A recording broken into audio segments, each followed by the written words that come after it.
Syederalun, pada umumnya rasa penasaran pada makanan muncul karena seseorang tersebut belum pernah merasakan bagaimana cita rasanya.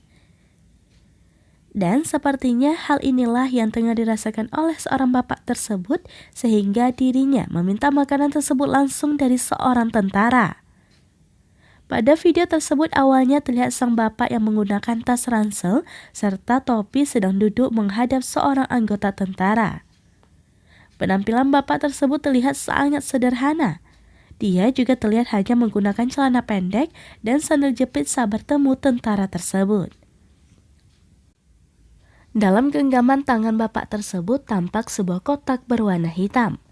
Namun yang menjadi sorotan yakni sikap tentara tersebut yang begitu baik mau berbagi makanan kepada sang bapak tersebut. Selanjutnya juga terlihat sang tentara mengeluarkan satu persatu isi kotak yang ada di tangannya dan memberikannya kepada sang bapak hingga isi kotak tersebut benar-benar habis atau kosong.